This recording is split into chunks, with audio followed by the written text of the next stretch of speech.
Halkım sizlere Xudo xolasa yangi yilda tozajalardan kutib olish nasib etsin sizlere. Arzon bahada bir xonalı, ikki xonalı aytilgan bir xonalı kvartirani gösteraman. Kvadrati 30-33, manzilimizni sizlarga tushuntiraman.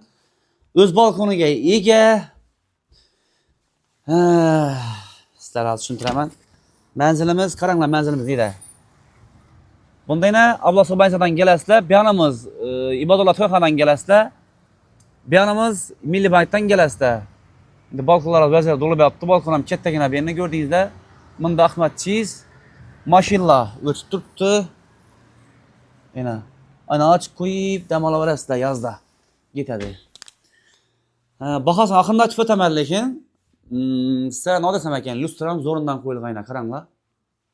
Pardasi ketadi, g'olisi ketadi. Bu g'oliblar ketadi, bunda eski vaziyatlar ketadi. Qolgan vaziyatni sizlar oxirida aytib o'taman. Asab zo'rni boshladi Xudo xolasa. Bu yerimiz girish qismimiz. Bu yerimiz bir xonamiz o'ng tarafda girgandan balkonni ko'rdingizlar, hozir manzilni tushuntirdim. Bu yerimiz kuxni. Gazimiz qoladi, bu yerdan tuz berasizlar. Bu yerda esa sanuzelimiz. Mana. Kiyim mashinamiz qoladi. Ko'rdingizlarmi? Bu yerimiz esa yana bir xonamiz. Aytganim deyin, bir xonali kvartiramiz ikki xona qilingan. Beringiz kattagina ko'rdingizlar.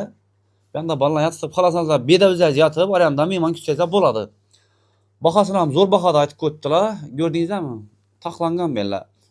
Eng zo'r tarafi kotyoldan zo'rindan qo'yilgan. Mana. Shuning gaplar. Bahosi 235 million so'm, 235 million so'm. Lichoyda 3-etajda kvadrati 30-33. Bahosini aytdim. Nomerlarni pastga qo'yaman. Gelişlerde baribir ustunda bu aytilish bahosi.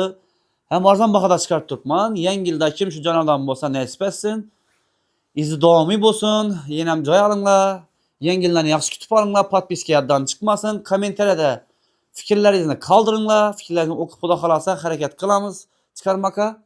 Jonlari sog' bo'lsin, salomat bo'linglar. Omon bo'linglar. Yangi yilni yaxshi kutib olinglar.